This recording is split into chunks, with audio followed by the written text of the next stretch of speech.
muito antes de as pirâmides do Egito se erguerem, antes que os gregos moldassem suas colunas ou que os romanos traçassem suas estradas de pedra, algo extraordinário floresceu no silêncio fértil de uma terra entre rios.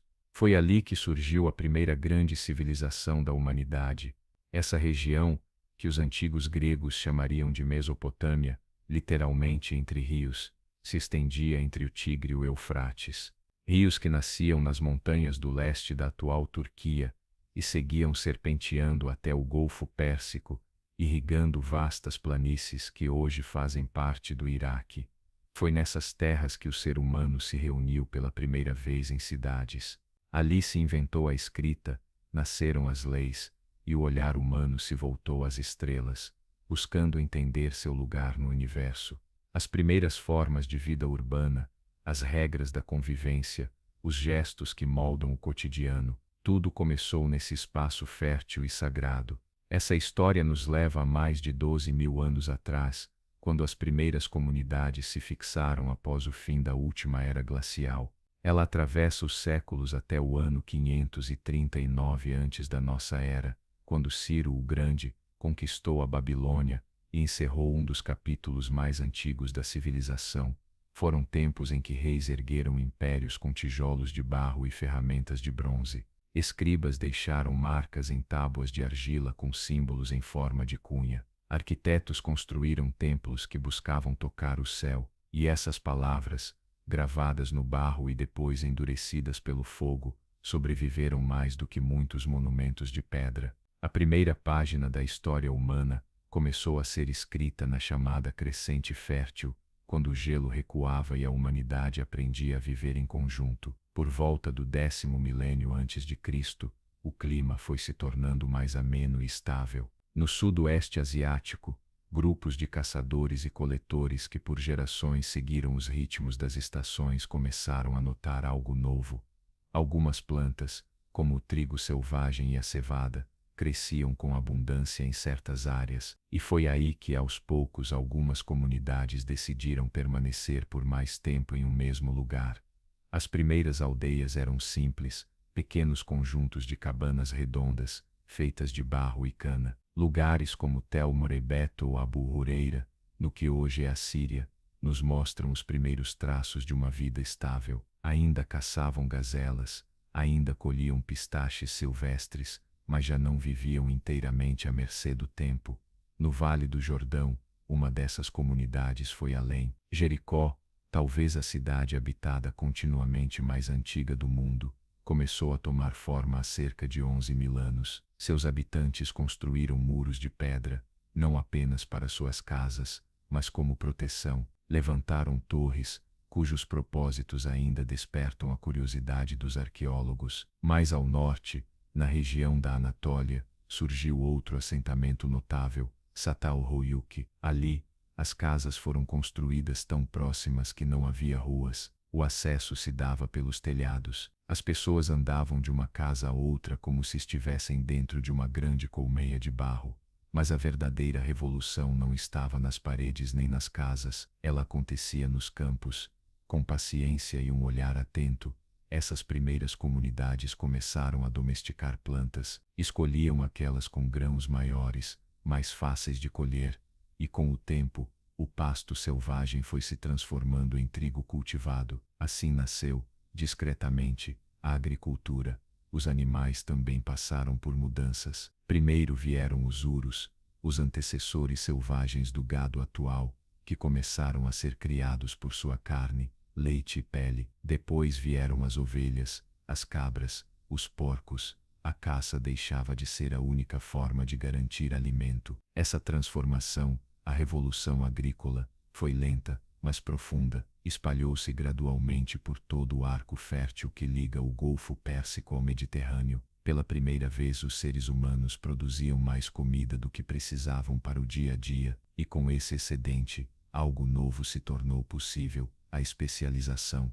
Alguns passaram a fazer cerâmica, outros a fiar, a esculpir, a trocar seus produtos por grãos, e assim nasceu o comércio, e com ele, uma nova forma de sociedade. Durante o 6º milênio antes de Cristo, Um invento transformaria ainda mais aquele mundo, a cerâmica cozida. Até então, os recipientes eram feitos de pedra, madeira ou fibras naturais, mas ao queimar a argila, criavam-se vasilhas leves e duráveis. Agora era possível armazenar grãos, transportar água, preservar alimentos por mais tempo. A agricultura se tornava mais eficiente. As aldeias cresciam nas planícies secas entre os rios, onde as chuvas eram escassas, mas as enchentes anuais deixavam um lodo fértil. Agora era possível armazenar o grão, transportar água, conservar alimentos por mais tempo. A agricultura se tornava mais eficiente, e as aldeias cresciam nas planícies baixas entre os rios, onde a chuva era escassa, mas as enchentes anuais traziam consigo um barro fértil. As comunidades, com engenho e paciência, aprenderam a desviar a água através de canais. Assim nasceu a irrigação. Por volta do 5º milênio antes de Cristo, essas pequenas aldeias haviam se transformado em grandes povoados, numa região que mais tarde receberia o nome de Sumer. Lugares como Eridu e Uruk, que começaram como simples comunidades agrícolas, cresceram rápido e se tornaram verdadeiras cidades. Gerir a água exigia organização. Já não bastava o comando de famílias ou clãs. Era preciso coordenar esforços, construir diques, limpar canais, manter os sistemas funcionando. Foi nesse contexto que surgiram novas formas de autoridade. Hierarquias começaram a se formar. Quem controlava os excedentes de grão detinha poder. Quem interpretava a vontade dos deuses conquistava autoridade.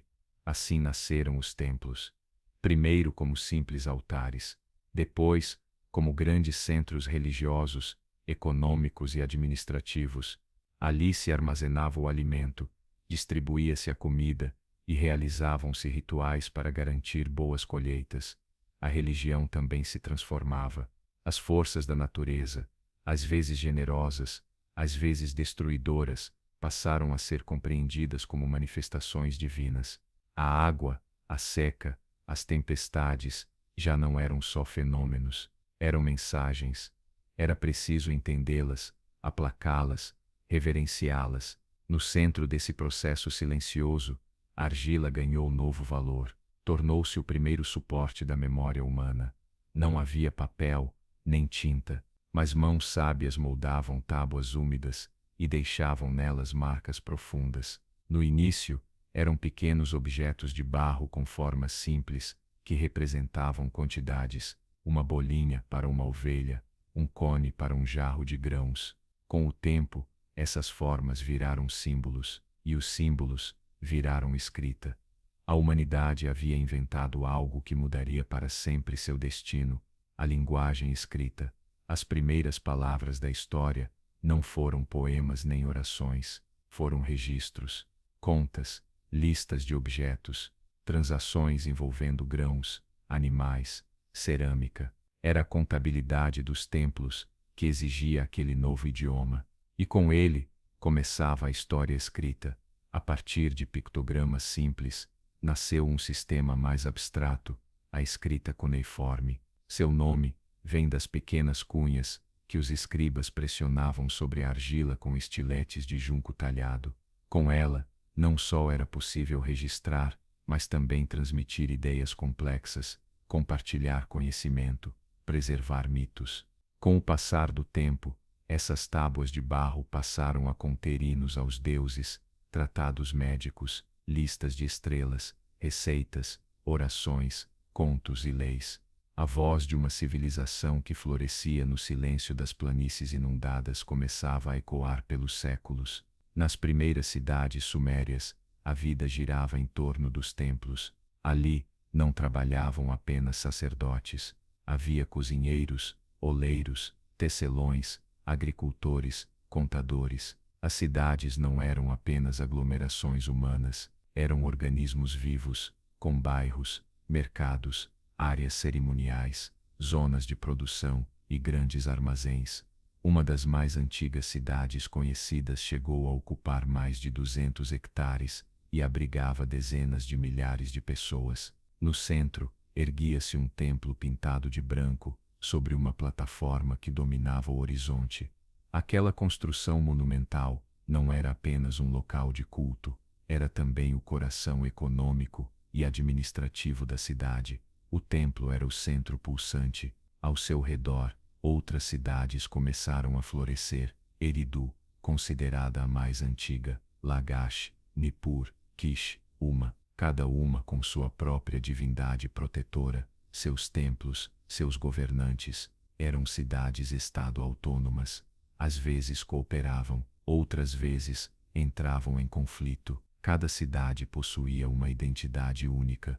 Seu deus patrono era visto como o verdadeiro soberano. O rei humano apenas governava em seu nome. Os templos acumulavam riquezas e terras, controlavam os estoques, ofereciam trabalho a milhares. As estruturas sociais tornaram-se mais complexas. Agricultores e artesãos viviam em casas simples, nobres e sacerdotes, em grandes residências decoradas. Escribas, formados desde a infância nas casas das tábuas, eram a elite intelectual que sustentava o sistema. A religião estava presente em tudo. Os deuses sumérios não eram distantes ou abstratos, eram seres poderosos, com emoções humanas, muitas vezes caprichosos, e era preciso agradá-los com rituais, oferendas e festas. Enlil, deus do vento e da tempestade, era temido. Enki, senhor das águas subterrâneas e da sabedoria, era ouvido com respeito.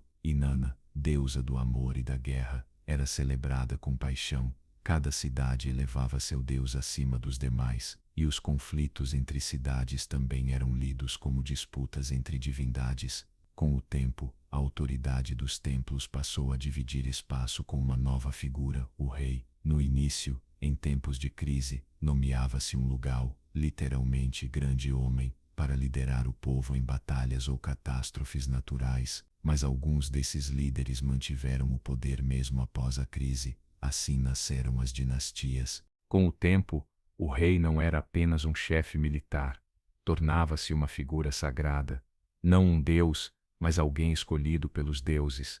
Sua palavra tinha peso de lei. Seu palácio se tornava uma estrutura paralela ao templo, com administração própria, cortesãos, escribas e celeiros. No fim do terceiro milênio antes da nossa era, os feitos dessa civilização já eram grandiosos. Tecidos finos, ferramentas de bronze, rotas comerciais que cruzavam o mundo conhecido, da Anatólia ao Vale do Indo, das montanhas aos litorais do Golfo Pérsico, obsidiana, lápis-lazuli, conchas marinhas, madeiras exóticas, tudo chegava aos mercados de Sumer. As cidades se expandiam, cercavam-se com muralhas, embelezavam-se, e as construções, antes de barro cru, agora passavam a ser feitas com tijolos cozidos, mais resistentes, mais duradouros. Construíram-se canais, pontes, grandes praças. A roda foi aperfeiçoada, não apenas nos carros, mas também no torno do oleiro, o que permitiu produzir cerâmica em série, com grande precisão e beleza. E à medida que os objetos e as estruturas se tornavam mais duradouros, o mesmo acontecia com as ideias.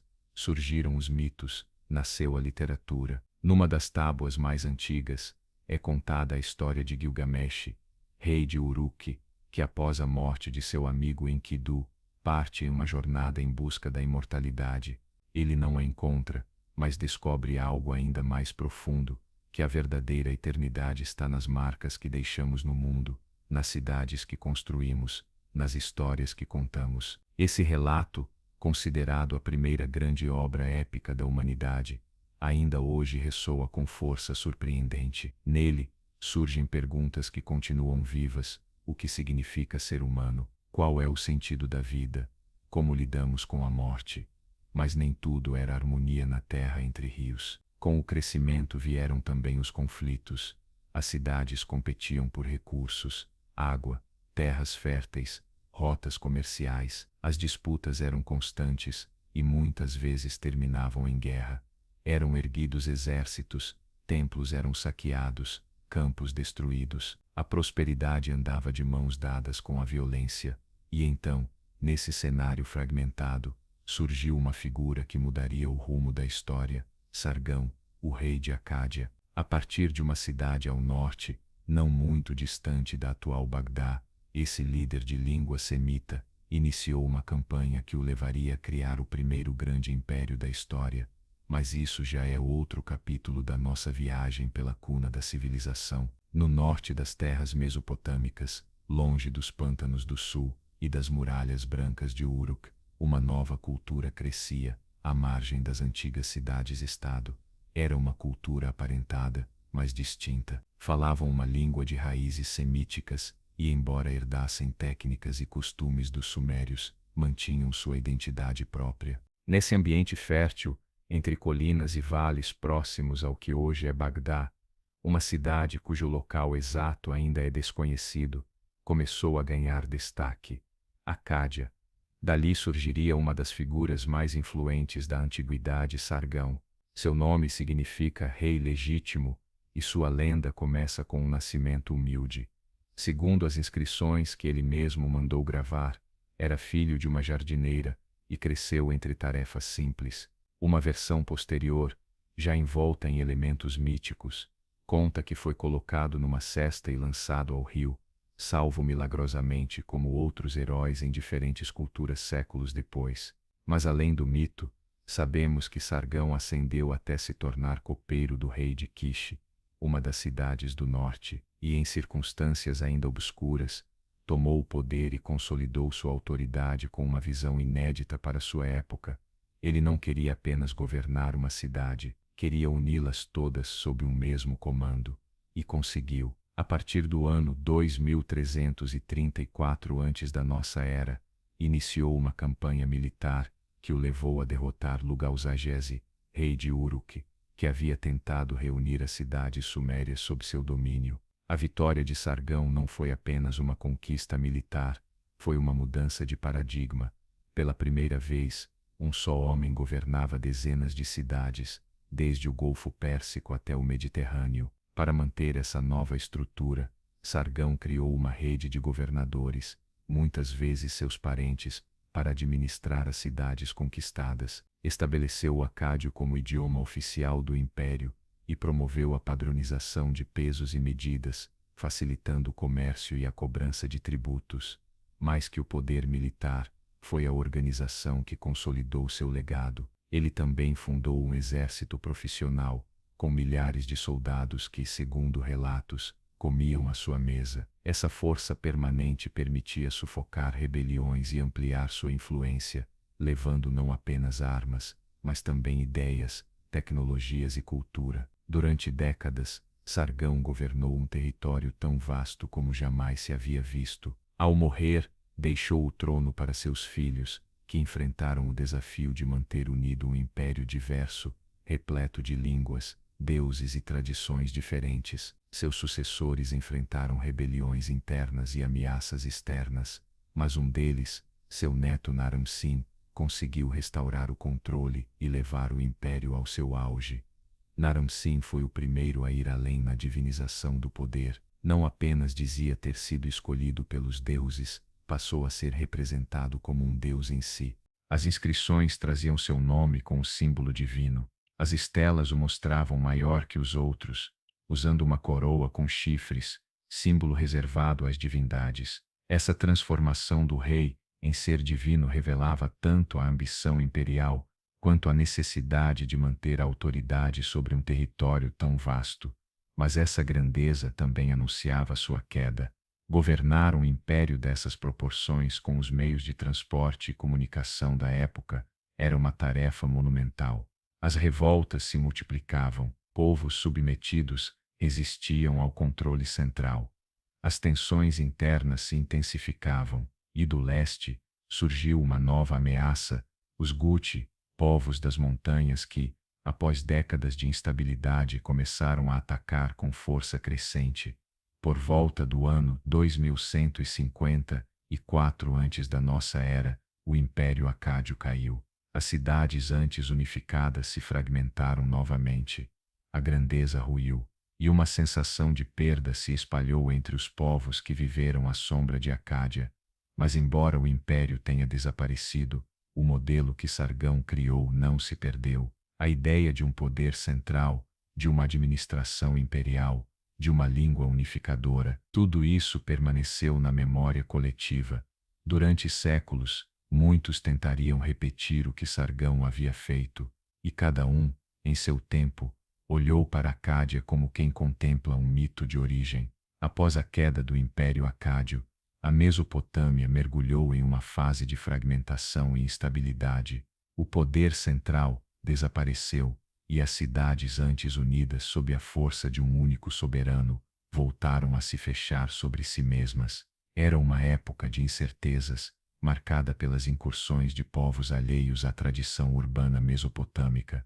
Os Gutis, tribos montanhosas oriundas das regiões escarpadas do leste, atravessaram as fronteiras e se estabeleceram em diversas zonas do norte. Embora seu domínio tenha sido instável e breve do ponto de vista histórico, deixou uma marca profunda no imaginário coletivo. Os textos da época os retratam como bárbaros, uma horda selvagem incapaz de compreender as complexidades da vida urbana. Diziam que não conheciam o respeito, que não sabiam cultuar os deuses, que eram estranhos à escrita e à justiça. Mas é possível que essa imagem esteja impregnada de viés e propaganda. A verdade é que, mesmo sem terem estabelecido uma administração estruturada como a de Acádia, impuseram sua presença durante várias décadas, alterando o equilíbrio da região. Enquanto isso, no sul, distante do caos e da interferência estrangeira, começava a germinar um renascimento inesperado.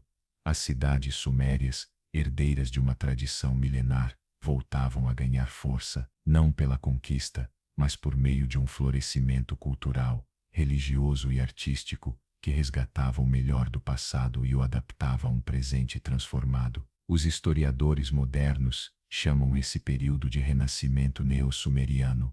Uma das figuras mais notáveis dessa fase foi Gudea, de Lagash. Esse governante não fundou impérios nem liderou exércitos rumo a terras distantes, mas deixou um legado duradouro e visível. Governou com sabedoria, promoveu a paz e se apresentou ao povo como um servidor dos deuses, um construtor e protetor. É comum vê-lo representado em estátuas de diorito, uma pedra dura e rara, trazida de regiões longínquas, com as mãos cruzadas, em gesto de humildade e devoção. Em suas inscrições, não exalta conquistas militares, mas sim obras públicas, templos, canais e justiça. Seus textos revelam uma espiritualidade sensível. Em um deles, relata um sonho no qual o deus Ningirsu lhe ordena construir um templo, indicando os materiais, as proporções e o projeto com detalhes. Mais do que uma história devocional, esse relato testemunha a conexão íntima entre o sagrado e o cotidiano na cultura suméria. O templo não era um espaço isolado, mas o centro pulsante da vida urbana. Ainda assim, o grande motor político do Renascimento não foi Lagash, mas sim Ur, uma cidade mais ao sul, de onde emergiria uma nova dinastia, liderada por Ur-Nammu. Foi ele quem expulsou os Gutis e reunificou grande parte da região. Ao contrário de Sargão, Ur-Nammu não construiu seu poder com a espada, mas com a ordem, a lei e a infraestrutura. Redigiu o primeiro código legal completo do qual se tem registro, anterior até mesmo ao famoso Código de Hammurabi. Nele, estabeleciam-se multas e compensações, protegiam-se viúvas e órfãos, regulamentavam-se o comércio, a propriedade e os atos de violência. A chamada Terceira Dinastia de Ur foi uma era de esplendor. Templos se multiplicaram, e a arquitetura atingiu novos patamares com os zigurates, torres escalonadas que ligavam a terra ao céu. O zigurate de Ur, com suas imensas escadarias e terraços, dominava a paisagem e simbolizava a ponte entre o deus Nana, a lua, e seu povo fiel. O Estado neo-sumeriano funcionava com impressionante eficiência. Governadores locais reportavam-se ao rei. Os recursos eram coletados, armazenados e redistribuídos a partir de centros administrativos. Escribas registravam cada transação, cada carga de grãos, cada animal nascido. Faziam-se censos, planejavam-se colheitas, regulava-se o trabalho. Não era apenas um governo, era uma engrenagem bem ajustada. Durante o reinado de Shude, filho de Ur-Nammu, essa estrutura atingiu seu auge. Shude governou por 48 anos e se apresentava como um rei sábio, veloz na corrida, piedoso nos ritos e justo nas decisões. Conta-se que percorreu mais de 160 quilômetros em um único dia, levando oferendas de templo em templo. Lenda ou não, seu longo reinado consolidou o modelo de administração centralizada e estável. No entanto, como tantas vezes na história da Mesopotâmia, os avanços internos não foram suficientes para proteger o estado das pressões externas. A fronteira oriental, onde se erguem os montes Zagros, jamais foi completamente pacificada.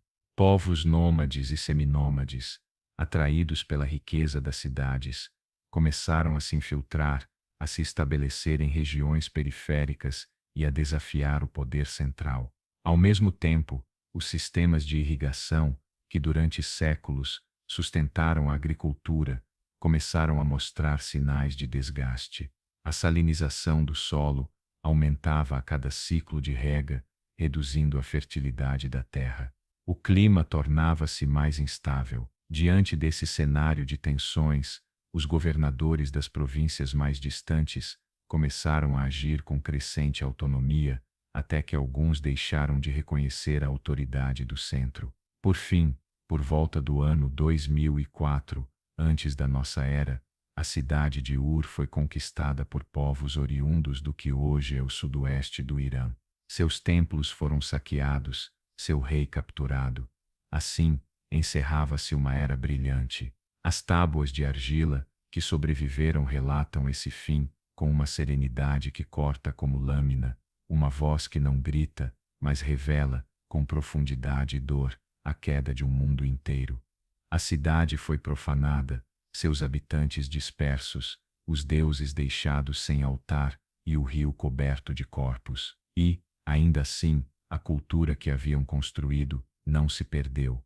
Sua língua, sua literatura, suas leis e sua arte permaneceram vivas, adotadas por novas cidades, adaptadas por outros povos, porque, na Mesopotâmia, cada queda foi também semente de um novo começo. Após a queda de Ur, a Mesopotâmia não desapareceu da história, nem mergulhou em um vazio. Foi como uma respiração profunda e constante. A cada expiração de poder, seguia-se uma inspiração de renovação política e cultural. O solo fértil entre os rios não podia permanecer adormecido por muito tempo. Assim, pouco a pouco, surgiram novas forças, novos protagonistas. Entre eles, destacava-se um grupo de povos seminômades conhecidos como amorritas, originários das regiões áridas do oeste, o que hoje seria a Síria. Durante séculos, os amorritas foram entrando aos poucos nas terras férteis da Mesopotâmia. A princípio, vistos como estrangeiros, pastores errantes, gente das colinas, mas como tantas vezes na história, o que era periferia tornou-se centro. Inicialmente, instalaram-se como minorias dentro das cidades, soldados, comerciantes, até mesmo funcionários, mas com o tempo, começaram a assumir o controle político de algumas delas, fundaram dinastias, adotaram os idiomas, os costumes e os deuses locais, não impuseram ruptura, moldaram uma continuidade transformada. Nesse novo mosaico de cidades independentes, uma em especial deixaria de ser apenas um ponto no mapa para se tornar o coração de um novo mundo, Babilônia, erguida no centro do Vale do Eufrates. No início, Babilônia era apenas uma cidade modesta, mas tudo mudou no ano de 1792 antes da nossa era, quando um novo rei assumiu o trono. Seu nome era Hammurabi. Sob seu governo, que durou mais de 40 anos, Babilônia deixou de ser secundária e tornou-se o centro pulsante de uma nova era mesopotâmica. Hammurabi era mais que um guerreiro, era estrategista, administrador, reformador e visionário. Nos primeiros anos de seu reinado, fortaleceu a cidade, ampliou os canais, restaurou templos, fortificou muralhas e consolidou alianças. Soube esperar, soube observar, e quando o momento certo chegou, agiu. Uma a uma, as grandes potências da região caíram sob seu domínio: Uruk, Larsa, Eshnuna, Mari, não apenas por força militar, mas por uma teia de diplomacia, pactos, promessas e estratégia. Hammurabi não destruiu a estrutura urbana da Mesopotâmia, reorganizou-a sob uma nova bandeira, mas seu legado mais duradouro não foi o império, que se fragmentaria rapidamente após sua morte, e sim o seu código legal. O Código de Hammurabi é um dos documentos mais antigos e fascinantes já preservados pela humanidade, gravado em uma estela de mais de 2 metros de altura, coroada com a imagem do rei, recebendo as leis das mãos do deus Shamash. Esse texto contém quase 300 disposições que regulavam todos os aspectos da vida: comércio, família, herança, propriedade, contratos e punições. Não era uma lei igualitária, os castigos variavam de acordo com o status social dos envolvidos, mas havia ali uma lógica, uma tentativa de ordem, de justiça proporcional, de proteger os mais fracos contra os abusos dos mais fortes. Na introdução, Hammurabi se apresenta como um pastor, um escolhido dos deuses, enviado para proteger seu povo. Em um tempo onde o poder era quase sempre legitimado pela força, essa afirmação marcava uma mudança profunda, ainda que idealizada, sobre o papel do governante. Além de legislador, Hammurabi era um administrador atento. Diversas cartas preservadas revelam como ele dava instruções detalhadas a seus governadores sobre os mais variados assuntos, da distribuição de rações ao comportamento dos juízes, passando pela gestão dos templos. Ele não delegava cegamente, exigia relatórios, punia a corrupção. Seu governo foi uma lição de controle e de burocracia. No campo religioso, Hammurabi elevou Marduk, a divindade local de Babilônia, ao topo do panteão mesopotâmico. Por séculos, deuses como Enlil ou Enki haviam ocupado esse lugar de destaque, mas Hammurabi mudou a narrativa. Em seus textos, Marduk passou a ser o rei dos deuses, criador do universo e defensor da ordem. Assim, unificava não só cidades, mas também crenças, ritos e tradições. A religião, mais uma vez, tornou-se instrumento de coesão política. Sob seu comando, Babilônia floresceu.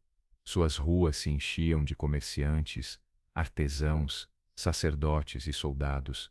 Os canais levavam água aos campos, e os mercados transbordavam com produtos vindos de terras distantes da Índia, do Golfo Pérsico, de Anatólia. Era um tempo de esplendor, mas como tantos ciclos anteriores, esse também teve fim. Após a morte de Hammurabi, por volta do ano 1750 antes da nossa era, seus sucessores não conseguiram manter o equilíbrio que ele havia construído. Rebeliões surgiram, novas potências desafiaram Babilônia, e o controle sobre os territórios foi se perdendo. Contudo, a cidade, o símbolo, a ideia de Babilônia, já havia se enraizado profundamente no imaginário mesopotâmico. Durante séculos, mesmo quando o poder real da Babilônia enfraquecia, seu nome ainda evocava respeito. Seu papel como centro cultural, espiritual e simbólico permanecia firme. Não era apenas um reino que havia nascido, era um mito que ganhava forma. Após a fragmentação do império de Hammurabi, a Babilônia mergulhou em um longo período de instabilidade. O poder central se desfez aos poucos, as cidades se afastaram entre si, e novos inimigos começaram a rondar os limites do mundo mesopotâmico. Não foi uma queda brusca, mas um deslizamento lento, quase invisível, em direção à dispersão da ordem que sustentava a hegemonia babilônica. Durante esses séculos de transição, diversas dinastias tentaram devolver à Babilônia seu antigo esplendor, mas nenhuma conseguiu dominar toda a região por muito tempo. Ainda assim, a cidade seguia viva. As lâmpadas dos templos continuavam acesas. Nas escolas, textos antigos eram copiados. Nas ruas, ecoavam línguas variadas, e mercadorias vindas de terras distantes eram trocadas. A essência da Babilônia, para além do poder militar, sobrevivia em sua cultura. Por volta de 1595 a.C., uma nova ameaça veio do oeste. Os hititas, um povo guerreiro originário da Anatólia, desceram até a Mesopotâmia, em uma campanha relâmpago. Seu rei, Mursili I saqueou a cidade e levou consigo tesouros e estátuas sagradas, incluindo, segundo alguns relatos, o ídolo do deus Marduk. Foi uma ferida profunda, mais simbólica do que estratégica, que marcou o fim da dinastia amorita. Após a retirada dos hititas, um novo grupo entrou em cena, os cassitas. Seus verdadeiros orígenes ainda são incertos. Alguns os ligam às montanhas de Zagros, outros a regiões ainda mais distantes do leste. O fato é que, no vácuo de poder deixado pelos hititas, os cassitas conseguiram se estabelecer em Babilônia e fundar uma dinastia que duraria cerca de 400 anos. Sua chegada foi gradual, não violenta, e uma vez instalados, integraram-se profundamente à tradição mesopotâmica, adotaram a língua acadiana, reconstruíram templos danificados, restauraram festivais religiosos e mostraram grande reverência pelo legado babilônico. Sob seu governo, Babilônia viveu um dos períodos mais longos de estabilidade da sua história. Foi uma época de reconstrução, de adaptação, de continuidade silenciosa. Distante das conquistas de Hammurabi, os reis cassitas concentraram-se em fortalecer a administração, reorganizar o território e reativar o comércio. Babilônia voltou a florescer como centro econômico e cultural. Não foi um renascimento grandioso, mas sim um ressurgimento discreto, profundo e sustentado. A cultura alcançou um nível elevado de refinamento.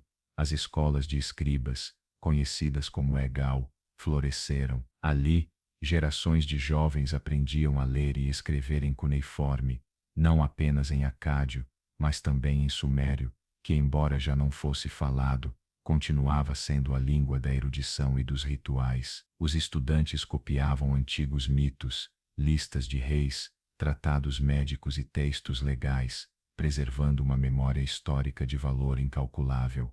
A astronomia também floresceu. Os sacerdotes astrônomos passaram a observar os céus com crescente precisão, registravam os movimentos dos planetas, as fases da lua, os eclipses.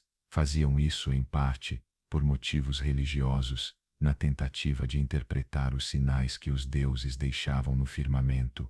Mas pouco a pouco, essa observação acumulada deu origem às bases de uma ciência sistemática. Os cassitas também incentivaram as artes.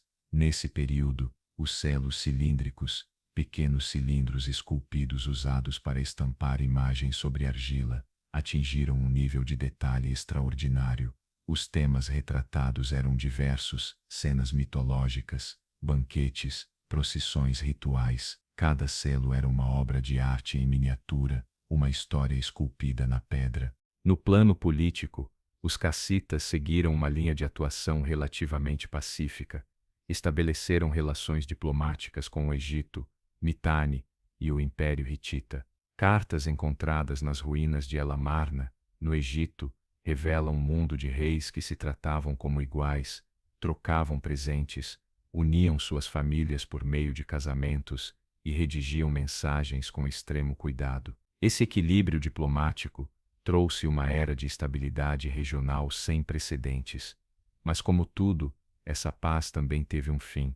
Por volta do final do século XI a.C., a ordem internacional começou a ruir. O delicado equilíbrio que sustentava as grandes potências do antigo Oriente Próximo desmoronou sob o peso de múltiplas tensões, migrações, mudanças climáticas, conflitos internos. O que se aproximava era uma das crises mais profundas da história antiga, o colapso da Idade do Bronze.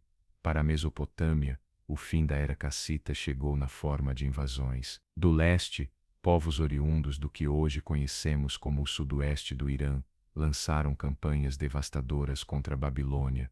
Por volta do ano 1155 a.C., o rei elamita Shutruk-Nakhunti saqueou a cidade, levando não apenas riquezas, mas também símbolos sagrados, como a estela com o código de Hammurabi. Esse ataque não foi apenas uma derrota militar, foi um golpe psicológico. A queda dos cassitas marcou o fim de uma era de continuidade e deu lugar a um tempo mais conturbado, em que o poder mudava de mãos com mais frequência e os conflitos armados se tornaram cada vez mais constantes. E mesmo nesses momentos de crise, a cultura babilônica não se apagou. Persistiu como uma chama acesa, guardada nas profundezas do templo, esperando ser reavivada. Após o colapso da dinastia cassita, a Mesopotâmia entrou em um novo capítulo, um tempo marcado por instabilidade e fragmentação, mas também por tentativas de reconstrução. As cidades-estado, que jamais haviam deixado de ser núcleos culturais e religiosos, começaram a reafirmar sua autonomia. Nesse período de vácuo de poder, uma nova linhagem de reis babilônicos surgiu no sul. A chamada Segunda Dinastia de Izim, nomeada em homenagem à antiga cidade suméria, tentou restaurar a glória perdida da Babilônia, embora nunca tenham alcançado a extensão territorial nem o poder dos cassitas ou de Hammurabi. Seus feitos foram notáveis. Restauraram festivais religiosos, reconstruíram templos abandonados e lançaram campanhas militares para proteger as fronteiras contra os persistentes ataques dos elamitas. Um dos monarcas mais destacados dessa dinastia foi Nabucodonosor Eperenei, que governou por volta do final do século XI a.C. Não deve ser confundido com seu homônimo mais famoso de séculos posteriores, mas seu reinado foi crucial para recuperar o orgulho babilônico. Sob seu comando, organizou-se uma ofensiva contra Elam, cujo desfecho foi uma vitória memorável. Os exércitos babilônicos recuperaram a estela de Marduk, a estátua do deus que havia sido levada como troféu pelos invasores. A retomada de Marduk foi celebrada com enorme júbilo em toda a cidade. Mais do que uma conquista militar, foi uma restauração simbólica do equilíbrio cósmico. O deus retornava ao seu templo, e com ele, a harmonia entre o divino e o humano. Festivais foram organizados, hinos compostos, e os rituais que conectavam o destino da cidade à vontade dos deuses voltaram a ganhar vida. Durante esse período, a escrita cuneiforme permaneceu como instrumento fundamental do saber. Ainda que antiga e complexa, continuava sendo o meio preferido para registrar de tudo: tratados diplomáticos, contratos comerciais, receitas médicas, observações astronômicas e narrativas míticas. Em tabuletas de argila cuidadosamente cozidas, os escribas preservaram um legado intelectuate transmitido ao longo de mais de 2000 anos. A astronomia seguiu evoluindo. Sacerdotes continuaram a observar os céus a partir dos terraços dos templos, registrando fenômenos com uma precisão que ainda hoje nos impressiona: eclipses lunares, conjunções planetárias, aparições de cometas. E faziam isso não apenas por curiosidade científica, mas porque acreditavam firmemente que os deuses se manifestavam através do firmamento. É também nesse período que surge uma mudança perceptível no tom da literatura religiosa. Ao lado de hinos e mitos tradicionais, aparecem textos que refletem sobre o sofrimento, a injustiça e o silêncio dos deuses. Obras como O Justo Sofredor, conhecido por alguns como o Jó babilônico, levantam questões que ecoam em todas as eras. Por que sofrem os inocentes? Por que os deuses parecem punir aqueles que os veneram? Essas inquietações revelam um pensamento maduro, introspectivo e profundamente humano. Enquanto isso, ao norte da Mesopotâmia, um novo poder começava a tomar forma.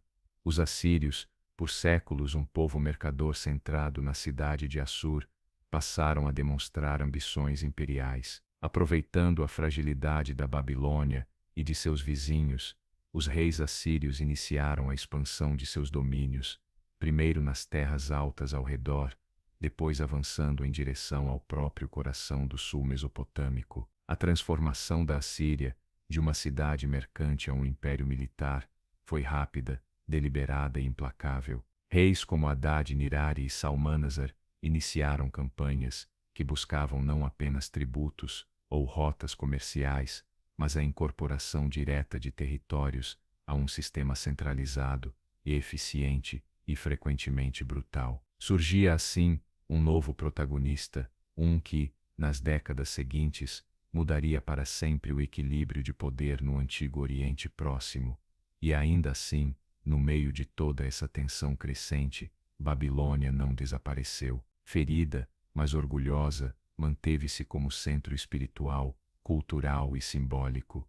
Seus templos guardavam a memória dos deuses antigos. Seus escribas copiavam e recopiavam os textos sagrados.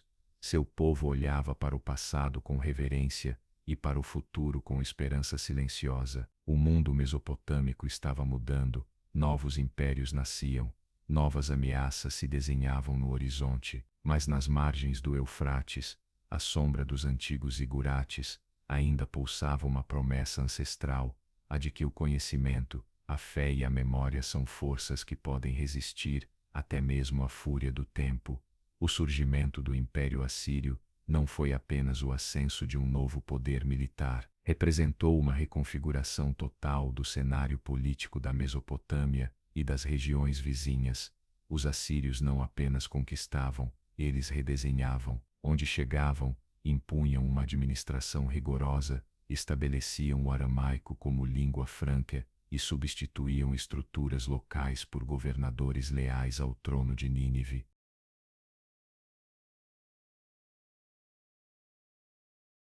Seu modelo era claro, controle absoluto desde o centro, sem espaço para ambiguidade. Esse método contrastava fortemente com o da Babilônia, que por séculos se apoiara em alianças, casamentos diplomáticos e no respeito às tradições locais. Para os assírios, no entanto, a unidade vinha pela força e não hesitavam em demonstrá-la de forma brutal e explícita. Os relevos de seus palácios mostram, em detalhes aterradores, as consequências de resistir, cidades saqueadas, prisioneiros acorrentados, punições públicas. Não era apenas castigo, era espetáculo, um aviso para todos. Mas esse regime de terror não se sustentava apenas na violência, apoiava-se também em uma infraestrutura sem precedentes. Os assírios criaram uma das redes administrativas mais eficientes da antiguidade. De todos os cantos do império à capital, circulavam relatórios, mensagens e ordens, graças a um sistema de correios, cavalos de revezamento e estradas vigiadas. Em questão de poucos dias, uma decisão do rei podia ser executada a centenas de quilômetros de distância. Enquanto isso, nos templos de Babilônia, os sacerdotes continuavam celebrando os ritos antigos, o calendário sagrado, as festas sazonais, os cânticos aos deuses. Tudo seguia como se nada houvesse mudado, pois, de certa forma, para os babilônios, o tempo era cíclico. Os impérios podiam ascender e cair, mas os astros continuavam seu curso. Marduk ainda presidia o destino do mundo, e Babilônia, mesmo subjugada, ainda se via como o centro espiritual do universo. As tensões entre Assíria e Babilônia, embora frequentes, nem sempre eram abertas. Muitas vezes, os reis assírios demonstravam deferência pelas tradições babilônicas. Alguns chegavam a ser coroados reis da Babilônia sob nomes distintos, adotando os rituais e cerimônias do trono do sul. Essa dualidade revelava uma verdade desconfortável para os conquistadores. Apesar do poderio militar, a legitimidade cultural ainda residia nas velhas cidades do sul. E, no entanto, as faíscas da rebelião nunca se apagaram por completo. Babilônia, orgulhosa e indomável, protagonizou vários levantes durante o domínio assírio. Alguns foram sufocados rapidamente, outros, como o liderado por um sacerdote chamado Marduk-Aplaidina, chegaram a ameaçar a própria capital do império. Esses episódios revelavam uma fissura profunda. Um império pode dominar os corpos, mas não conquista tão facilmente as almas. Nesse tempo, a produção cultural também ganhou nova vitalidade. Os antigos textos sumérios e acádios não eram apenas copiados, eram reinterpretados, comentados, adaptados aos novos tempos. Escolas de escribas mantinham viva a tradição, ensinando às novas gerações os complexos sinais cuneiformes, as fórmulas legais, os encantamentos mágicos e os tratados médicos.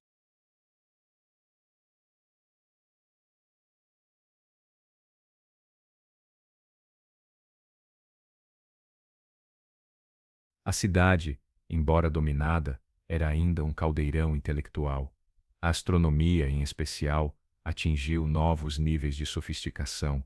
Os astrônomos babilônicos registravam com impressionante precisão os movimentos dos planetas, estabeleciam ciclos, previam eclipses, tudo isso ainda inserido em uma visão religiosa do cosmos, mas já adquirindo um caráter quase empírico, quase científico. Séculos depois, esses dados seriam aproveitados por astrônomos gregos e árabes, numa cadeia de conhecimento que atravessaria milênios. No plano social, a população de Babilônia vivia em um equilíbrio frágil.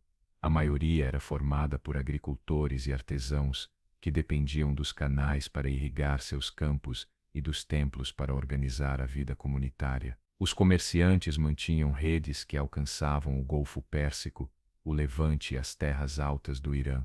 Mesmo sob domínio assírio, Babilônia permanecia um elo essencial na economia do Antigo Oriente, mas a pressão constante dos impostos, as requisições de produtos e de mão de obra pelo governo imperia, e os conflitos armados recorrentes iam lentamente corroendo a vitalidade da região. À medida que os séculos passavam, a tensão acumulada tornava-se insustentável. O esplendor de Babilônia ainda brilhava, mas seus dias como centro independente de poder estavam contados. E enquanto isso, no alto das plataformas escalonadas dos zigurates, os sacerdotes continuavam a observar o céu, à espera de sinais, buscando nas estrelas a promessa de uma mudança. Pois em Mesopotâmia, mesmo nos momentos mais sombrios, nunca desapareceu a crença de que o destino podia mudar, de que os deuses, em sua misteriosa justiça, um dia devolveriam a Babilônia seu lugar entre as estrelas. Após séculos de domínio e resistência, o equilíbrio entre as antigas cidades mesopotâmicas voltava a se inclinar. No horizonte, uma nova potência emergia com força avassaladora, o Império Neobabilônico. Esse renascimento não foi apenas uma restauração política, mas um esforço real para recuperar a alma de uma civilização que se recusava a desaparecer. A ascensão de Nabopolassar, um líder de origem caldeia, marcou o início dessa nova era. Com uma visão clara e uma determinação firme, ele conseguiu reunir os babilônios descontentes, formar alianças decisivas, especialmente com os medos, e enfrentar um império assírio poderoso, porém vacilante. A queda de Nínive, no ano 612 a.C., após um cerco devastador, não representou apenas o fim de uma era, foi o começo de outra. Babilônia, a cidade eterna, voltava a ser o coração da Mesopotâmia. Com Nabucodonosor II, filho de Nabopolassar, o esplendor de Babilônia atingiria seu ponto mais alto. Seu reinado, que durou mais de 4 décadas, foi um dos mais influentes da antiguidade. Ele não apenas consolidou as fronteiras do novo império por meio de campanhas militares decisivas, como também transformou a cidade em um símbolo quase mítico de poder, beleza e sabedoria. As muralhas que cercavam Babilônia sob seu comando eram tão colossais que as crônicas diziam que vários carros podiam circular por elas lado a lado sem se tocar. Essas fortificações não apenas protegiam a cidade, eram uma declaração de sua grandeza. Dentro dos muros, ruas largas e bem planejadas conectavam templos, palácios, jardins e bairros, onde conviviam comerciantes, escribas, artesãos, sacerdotes e nobres. O templo de Marduk, deus padroeiro da cidade, foi ampliado e embelezado até se tornar um verdadeiro centro religioso, político e astronômico. Em seu interior, abrigavam-se não apenas estátuas sagradas, mas também tabuletas de argila, com séculos de sabedoria, hinos, rituais, tratados científicos e registros celestes. Em Babilônia, ciência e espiritualidade não eram opostos, mas sim partes de uma mesma busca, entender a ordem do universo. Entre as construções mais impressionantes daquele tempo, estava o zigurate de Etemenanki, uma imensa torre em degraus, que muitos acreditam ter inspirado a história bíblica da Torre de Babel. Essa obra não era só um feito arquitetônico, mas um símbolo de elevação espiritual. Cada nível levava quem subia mais perto do céu, dos deuses, do mistério. Embora sua existência ainda seja tema de debate, a fama dos jardins suspensos, também atribuídos a Nabucodonosor, alimentou durante séculos a imaginação de viajantes, historiadores e poetas. Conta-se que foram criados para uma esposa de origem medo, que sentia saudades das paisagens verdes de sua terra natal. Terraços repletos de plantas, árvores exóticas, cascatas e um engenhoso sistema de irrigação transformavam aquele jardim em um verdadeiro oásis suspenso no ar. Seja real ou mito, só mencionar os jardins evocava a habilidade dos babilônios em unir engenharia, sensibilidade e poder em uma única obra. Além da arquitetura e da religião, o Império Neobabilônico era também um centro econômico pulsante. Os registros da época revelam um sistema comercial complexo, com empréstimos, contratos, impostos e parcerias. Rotas terrestres e fluviais conectavam Babilônia a territórios como Anatólia, Pérsia, Arábia, Egito e o Mediterrâneo, fazendo dela um ponto essencial para o intercâmbio de mercadorias e saberes. Enquanto tudo isso acontecia, a cultura continuava a florescer. Escolas de escribas ensinavam a difícil arte da escrita cuneiforme, que exigia anos de dedicação, mas abria portas para uma vida de prestígio e responsabilidade. Textos literários eram copiados, adaptados, preservando a memória dos antigos reis, dos deuses, das epopeias, dos mitos e das leis. Esse renascimento cultural era, consciente ou não, uma forma de resistir ao esquecimento. Em uma região tantas vezes conquistada, devastada e reconstruída, o povo babilônico parecia entender que o verdadeiro poder não está só nas armas ou na riqueza, mas na capacidade de manter viva a identidade. Por meio dos templos, das palavras escritas, dos observatórios e das festas religiosas, eles teciam uma ponte entre o passado glorioso e o presente turbulento.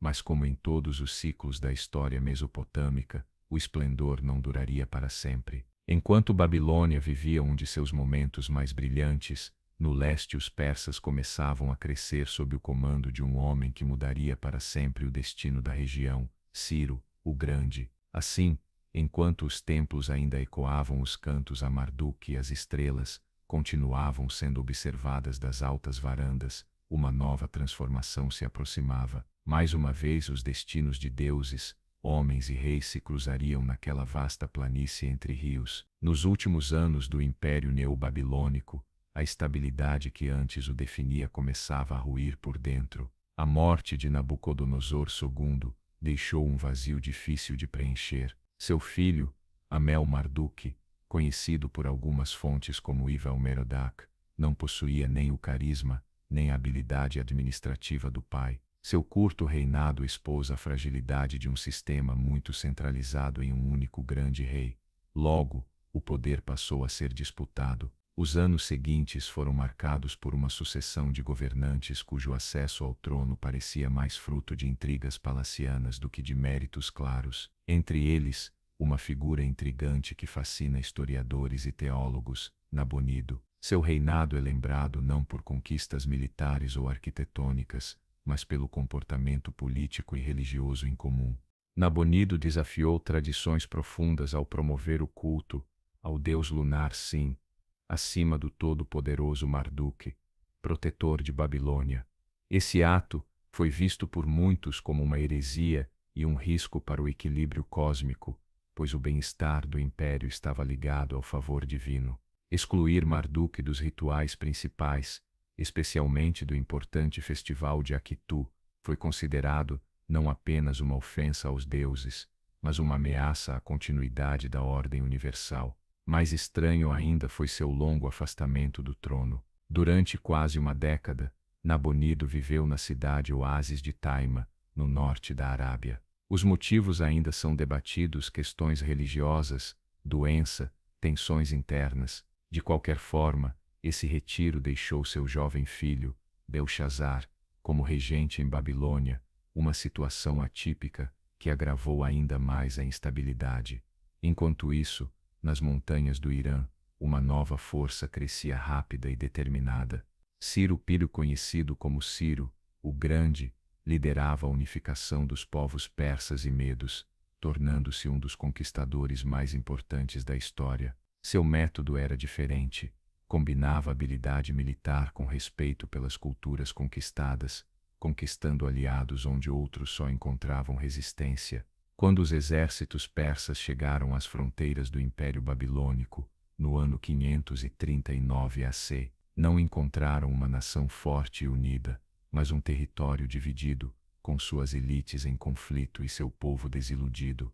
Algumas fortalezas ofereceram resistência, mas muitas outras se renderam sem luta, talvez esperando uma mudança de liderança que trouxesse de volta o equilíbrio perdido. A tomada de Babilônia, um dos eventos mais simbólicos da antiguidade, não foi uma batalha épica, mas sim uma operação cuidadosamente planejada. As crônicas babilônicas e os relatos persas concordam que a cidade foi conquistada sem derramamento significativo de sangue. Disse que os engenheiros de Ciro desviaram o curso do rio Eufrates, permitindo que seu exército entrasse por canais e portas mal defendidas. A imagem de uma cidade conquistada sem violência, preservada em sua totalidade, contrastava fortemente com as quedas sangrentas de Nínive e Assur. Ciro entrou em Babilônia, não como um conquistador, mas como um restaurador. Foi recebido como um libertador, não só pelos sacerdotes de Marduk, que o viam como um rei justo que traria de volta o equilíbrio religioso, mas também por muitos cidadãos que desejavam uma nova era de ordem. Nas inscrições de Ciro, especialmente no famoso cilindro que leva seu nome, ele se apresenta como escolhido por Marduk para restaurar a ordem divina e libertar os povos oprimidos. Um de seus atos mais celebrados foi permitir que os judeus exilados retornassem a Jerusalém para reconstruir seu templo, um gesto que lhe garantiu um lugar especial na memória coletiva desse povo, e até o título de ungido do Senhor nos textos bíblicos. Com essa mudança de poder, começava uma nova etapa na história da Mesopotâmia. Babilônia, embora já não fosse a capital de um império independente, manteria sua importância como centro administrativo, cultural e religioso dentro do vasto Império Persa. Seus templos continuaram ativos, seus escribas seguiram registrando eventos, e sua população preservou muitas tradições. No entanto, a alma do antigo império, a aspiração de autodeterminação mesopotâmica, havia finalmente se dissolvido, e embora a cidade brilhasse ainda por séculos sob outros domínios, o tempo em que Babilônia ditava o rumo da história havia chegado ao fim. Após a conquista por Ciro, a região entrou em uma nova era sob o domínio persa. Embora já não fosse o centro do poder autônomo, sua relevância não desapareceu. Pelo contrário, a antiga Babilônia encontrou nova vida como uma província estratégica dentro de uma estrutura imperial que ia do mar Egeu ao rio Indo. Esse novo arranjo não buscava apagar as culturas locais, mas integrá-las de forma flexível e eficaz. Os persas, especialmente os reis da dinastia Aquimênida, souberam aproveitar o talento dos povos submetidos em Mesopotâmia, incorporando os sábios babilônios na administração, na astronomia, na engenharia hidráulica e na organização agrícola. Babilônia continuou a ser um centro econômico vital. Suas terras férteis garantiam produção constante, e sua localização estratégica facilitava o comércio com regiões distantes, como o Egito, Anatólia e o subcontinente indiano. No campo religioso, os Aquimênidas adotaram uma política de respeito e continuidade. Os templos mesopotâmicos seguiram funcionando, e os sacerdotes mantiveram seus rituais. Festivais tradicionais como o Akito voltaram a ser celebrados com apoio imperial, numa tentativa consciente de projetar uma imagem de legitimidade e restauração. Os reis persas eram vistos como sucessores dos antigos monarcas e até participavam simbolicamente em cerimônias locais, reforçando seus laços com o passado glorioso da região. Mas o tempo não para. Sob essa aparência de continuidade, mudanças sutis começaram a tomar forma. A língua administrativa foi deixando de ser o acádio e o sumério, passando gradualmente para o aramaico, uma língua semítica mais acessível e amplamente falada. A escrita cuneiforme, que dominara a região por mais de 3 milênios, entrou em declínio lento, restringida a contextos religiosos e acadêmicos até desaparecer completamente séculos depois, quando Alexandre o Grande derrotou o último rei persa, Dário I, em 331 AC, entrando triunfalmente em Babilônia. Segundo os cronistas, Alexandre foi recebido com entusiasmo pela população, que esperava que a cidade recuperasse seu brilho perdido. Ele demonstrou interesse genuíno pela herança babilônica, visitando templos, consultando sacerdotes, ordenando restaurações e planejando transformar Babilônia na capital de seu vasto império oriental. Mas esses planos não se concretizaram. Em 323 AC, no mesmo palácio de Nabucodonosor, o jovem conquistador morreu repentinamente, aos 32 anos. Sua morte deixou um vácuo de poder que desencadeou um complexo conflito entre seus generais, os diádocos. O controle da Mesopotâmia ficou com Seleuco I, fundador do Império Seleucida, inaugurando um novo capítulo, o período helenístico. Ao contrário dos persas, os gregos viam Babilônia com uma mistura de fascínio e superioridade. Embora respeitassem sua antiguidade, promoveram ativamente a helenização cultural e política. Fundaram novas cidades com traçados urbanos gregos, como ruas em grade, ágoras, teatros e ginásios. A mais notável delas foi Seleucia do Tigre, cerca de 90 quilômetros ao norte de Babilônia, que rapidamente atraiu comerciantes, funcionários e artesãos, deslocando o centro econômico e administrativo. Babilônia, a antiga rainha do Eufrates, iniciou um declínio lento, mas constante. Ainda assim, não desapareceu de imediato. Seus templos continuaram abertos, seus escribas seguiram copiando textos, e sua influência, embora reduzida, não se extinguiu da noite para o dia. Nesse momento de fusão cultural, surgiram fenômenos interessantes. Sacerdotes babilônios passaram a escrever crônicas históricas em grego, para explicar seu mundo aos novos governantes. Deuses gregos foram assimilados aos mesopotâmicos, Zeus identificado com Marduk, Apolo com Nabu, Ártemis com Istar. Até o saber astronômico babilônico começou a influenciar as teorias cosmológicas gregas, gerando um diálogo inédito entre Oriente e Ocidente. No entanto, o suporte físico daquela tradição, a escrita cuneiforme, continuava a definhar. Com o passar das gerações, menos pessoas conseguiam ler os antigos sinais gravados na argila. O conhecimento ancestral ficou restrito a círculos cada vez menores, até que, por volta do primeiro século da nossa era, a escrita desapareceu do uso cotidiano. Com ela se extinguiu a voz direta de uma civilização que, por milhares de anos, registrara sua história, suas leis, suas preces e sua poesia em tábuas de barro.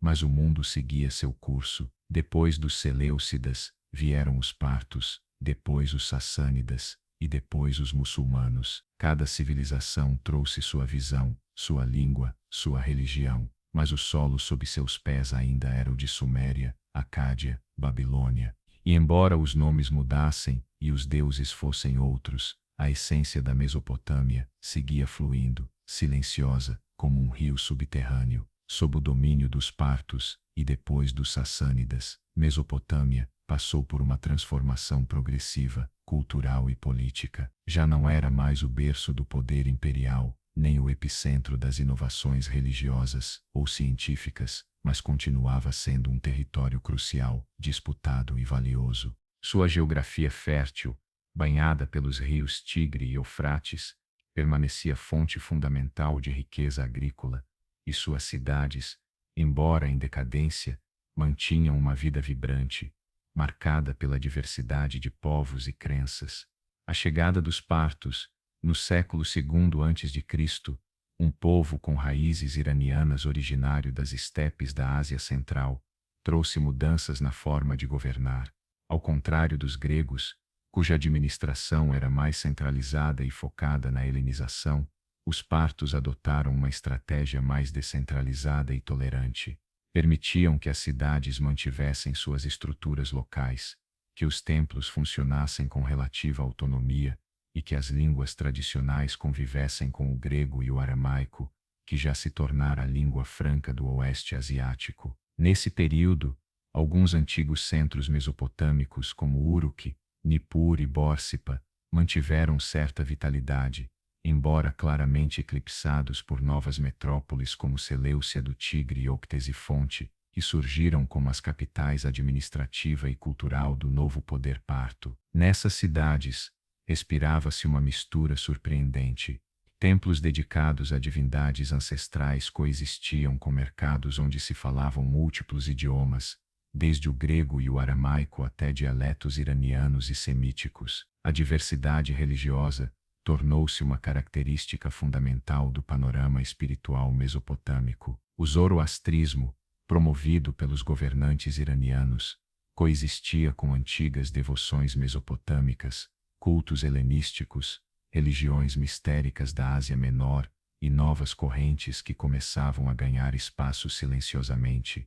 O judaísmo, por exemplo, floresceu em cidades como Nejardeia e Sura, onde comunidades judaicas, descendentes dos exilados que não retornaram a Jerusalém, desenvolveram intensas tradições intelectuais que, séculos depois, dariam origem ao Talmud da Babilônia, um dos pilares do pensamento judaico. Também nessa época, começaram a tomar forma outras correntes espirituais, como o maniqueísmo, uma religião dualista nascida nessa encruzilhada cultural, que pregava uma luta eterna entre luz e trevas. Paralelamente, o cristianismo oriental, especialmente em sua vertente nestoriana, fincou raízes na Mesopotâmia, estabelecendo igrejas, escolas teológicas e redes de influência que chegariam até a Índia e a China. Esse mosaico religioso e cultural era sem precedentes, conferindo à região uma riqueza espiritual profunda, embora também frágil. A escrita cuneiforme, símbolo da antiga Mesopotâmia, já havia desaparecido quase por completo. A última tabuinha datada com precisão é do ano 75 DC. A partir daí, textos religiosos, científicos e administrativos passaram a ser escritos em alfabeto aramaico ou grego. Embora os antigos templos ainda funcionassem, seu poder e prestígio haviam diminuído consideravelmente.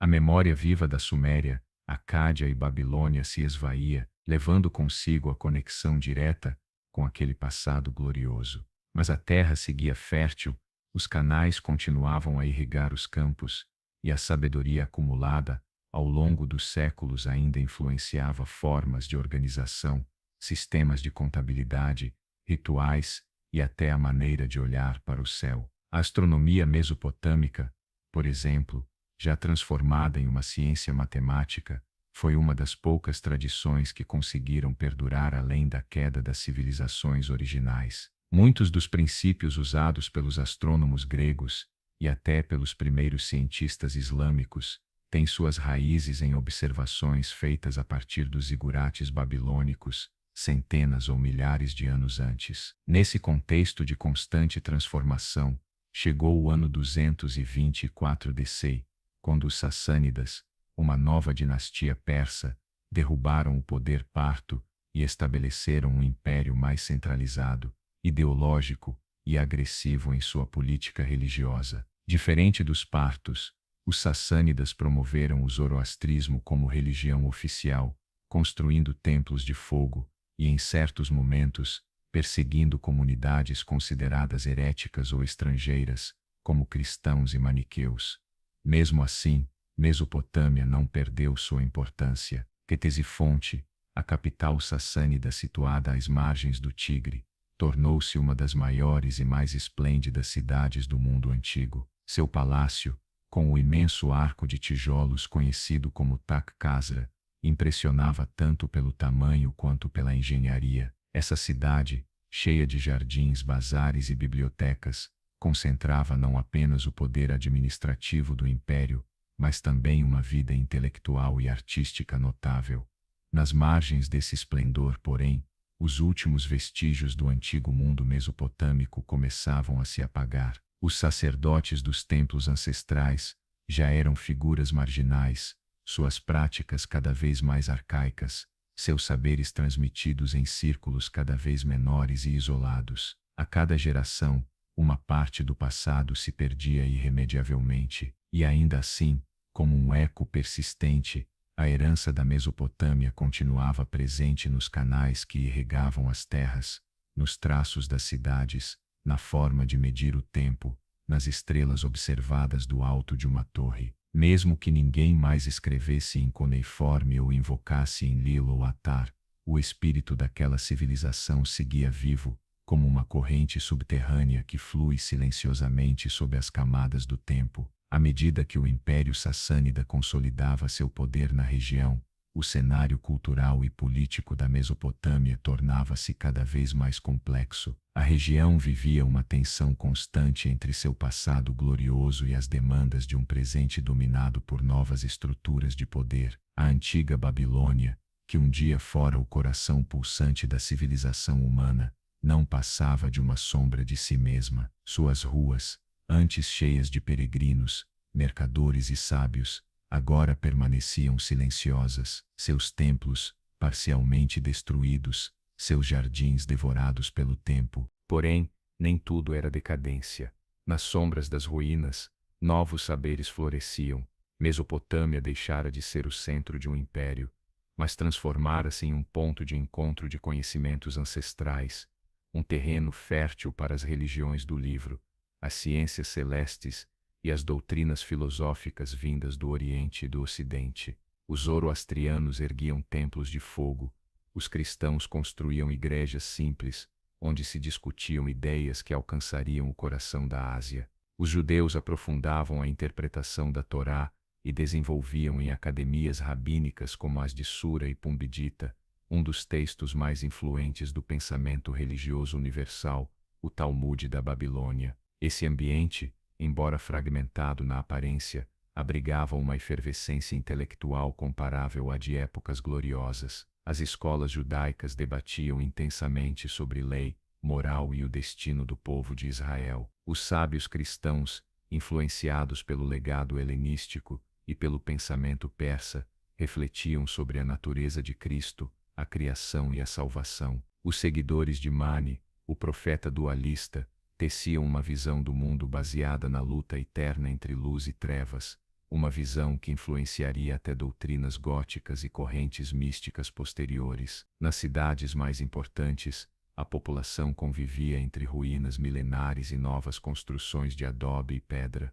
Ctesifonte, com seu imenso arco e salões imperiais, erguia-se como símbolo da majestade sassânida, mas em seus becos, falavam-se aramaico, grego, persa e até dialetos semíticos antigos, que ainda guardavam expressões de tempos remotos. Essa cidade, situada junto às ruínas de Seleucia, era uma mistura de tempos e culturas, um lugar onde os ecos de Hammurabi se misturavam aos decretos dos reis sassânidas. Nas áreas rurais, as práticas agrícolas continuavam a depender dos antigos sistemas de irrigação, inventados milhares de anos antes. Os camponeses cultivavam trigo, cevada, tâmaras e linho, usando canais construídos nos tempos sumérios, apenas pouco renovados. As ferramentas, embora melhoradas, mantinham formas herdadas. As estações ainda eram marcadas pela observação dos astros, cujas trajetórias eram interpretadas pelos herdeiros dos antigos sacerdotes astrônomos. Apesar de todas as mudanças, a Terra falava a língua de seus ancestrais. Com o passar do tempo, essa região vibrante, complexa, mas politicamente vulnerável, ficou presa entre impérios. A fronteira entre o mundo romano e o persa passava por essas terras, e com cada guerra ou rebelião, os povos mesopotâmicos eram testemunhas, e muitas vezes vítimas, da violência, do saque e do deslocamento. As cidades eram fortificadas, os templos reconstruídos ou destruídos, uma e outra vez, e as populações precisavam se reinventar constantemente para sobreviver. Foi nesse cenário de transformações contínuas que aconteceu um dos eventos mais decisivos para o destino da Mesopotâmia, a chegada do Islã. No início do século VI, o profeta Maomé unificou as tribos árabes sob uma nova fé monoteísta. Após sua morte, em 632, os califas que lhe sucederam lançaram uma série de campanhas militares que mudariam para sempre a história do mundo. No ano 636, o exército muçulmano, liderado por Saad ibn Abi Waqqas, derrotou decisivamente os sassânidas na Batalha de Cadiciá. Essa vitória abriu as portas da Mesopotâmia para o novo poder emergente. As cidades foram conquistadas uma após outra, e em 637, Quetesifonte, a joia do Império Sassânida, caiu nas mãos dos árabes. Foi o fim de uma era, mas também o começo de uma nova. Nesse novo mundo islâmico, a Mesopotâmia, agora conhecida como Iraca, nome derivado do persa que se referia às terras baixas, não foi relegada a segundo plano. Pelo contrário, tornou-se rapidamente um centro neurálgico do novo império. Em 762, foi fundada a cidade de Bagdá, a poucos quilômetros das ruínas de Quetesifonte e Babilônia. Essa cidade, destinada a ser a capital do Califado Abássida, foi construída com uma ambição que evocava as glórias antigas, desenhada como um círculo perfeito, rodeada por muralhas e cheia de jardins, palácios e bibliotecas. Bagdá logo se transformou no novo coração do mundo islâmico, atraindo sábios, poetas, médicos, astrônomos e filósofos de todos os cantos do mundo conhecido. A Casa da Sabedoria, uma instituição que funcionava como academia, biblioteca e centro de tradução, recuperou textos antigos da Grécia, Pérsia e Índia. Entre esses textos, claro, estavam os legados mesopotâmicos, tratados de astronomia, matemática e medicina que haviam sobrevivido ao tempo. De maneira paradoxal, o conhecimento da antiga Mesopotâmia encontrou uma nova vida sob a bandeira do Islã, não como uma mera lembrança do passado, mas como uma base viva sobre a qual um novo mundo se construía. As ideias que nasceram às margens dos rios Tigre e Eufrates voltaram a fluir, agora transformadas pelas veias de uma civilização que se expandia da Península Arábica até os confins do mundo conhecido. A fundação de Bagdá não foi apenas um gesto político ou estratégico, foi em muitos sentidos a expressão material de uma ambição civilizatória, a de construir um centro de conhecimento, comércio e poder que rivalizasse com as grandes cidades da antiguidade. Às margens do Tigre, a cidade tornou-se um fervilhante ponto de encontro de ideias, um espaço onde culturas distintas falavam diferentes línguas, mas compartilhavam a mesma sede por saber. Durante os séculos 7, 8 e 9, Bagdá floresceu como o epicentro do saber no mundo islâmico. Nas suas ruas e madraças, a matemática e a astronomia se desenvolviam com um rigor e uma profundidade inéditos. O legado mesopotâmico, presente na precisão astronômica e no desejo de classificar o conhecimento, continuava vivo no método e na curiosidade desses novos sábios. O sistema sexagesimal dos antigos sumérios, por exemplo, seguia sendo utilizado nos cálculos astronômicos e na medição do tempo, enquanto os mapas do céu traçados pelos babilônios serviam de base para novas observações. A tradução dos textos antigos, uma das tarefas principais da Casa da Sabedoria, não era apenas preservar o passado, mas dialogar com ele. Obras de medicina, filosofia, geometria e alquimia eram recuperadas, traduzidas para o árabe e ampliadas com comentários e experimentos. O que os povos da antiga Mesopotâmia haviam começado séculos antes agora se fundia às ideias de Aristóteles, Galeno, Hipócrates e outros pensadores do mundo greco-romano. Dessa sinergia nasceu um corpo de conhecimento que influenciaria decisivamente a Europa durante o Renascimento. Mas a glória de Bagdá, assim como a de suas predecessoras Uruk, Babilônia ou Nínive, não era eterna. Ao longo dos séculos, a cidade enfrentaria cercos, saques e períodos de decadência. Mesmo nos seus momentos mais sombrios, a memória da antiga Mesopotâmia persistia. Os sábios do Islã sabiam que caminhavam sobre terras milenares. Alguns textos árabes mencionavam Babilônia como uma cidade antiga que rivalizara com o Egito, e as lendas sobre reis antigos, torres que tocavam o céu e jardins suspensos, alimentavam a imaginação popular. Enquanto isso, nas margens do relato oficial, pequenas comunidades continuavam a transmitir fragmentos de um passado ainda mais remoto. Sacerdotes cristãos do Oriente mantinham cópias de antigos textos siríacos, que falavam de sabedoria ancestral. Os judeus babilônios, organizados em academias e sinagogas, discutiam leis, histórias e visões apocalípticas ambientadas nas planícies de Sinar, onde uma vez florescera seu povo. Até alguns camponeses afastados do burburinho das cidades continuavam cultivando a terra com técnicas herdadas de gerações anteriores, sem saber que seus métodos eram o eco silencioso de uma civilização pioneira. Nos séculos seguintes, a região hoje chamada Iraque passaria por inúmeras transformações, invasões mongóis, lutas internas, domínio otomano e, mais tarde, intervenções coloniais. Cada novo ciclo de conquista deixava sua marca na terra, enterrando camadas de história sob os escombros das próximas. Mas a Mesopotâmia, em sua essência, jamais desapareceu completamente. No subsolo, dormiam as tabuletas de argila, os muros dos templos, as esculturas desgastadas pelo tempo, esperando para ser redescobertas. E essa redescoberta começou no século XIX, quando arqueólogos europeus iniciaram escavações nos antigos Tel, colinas artificiais que se elevam sobre as planícies iraquianas. Com pás, pincéis e muito assombro, começaram a trazer à luz um mundo esquecido. Em Ur, Kish, Lagash, Babilônia, a cada camada de terra e entulho, emergia uma história nova e, ao mesmo tempo, milenar.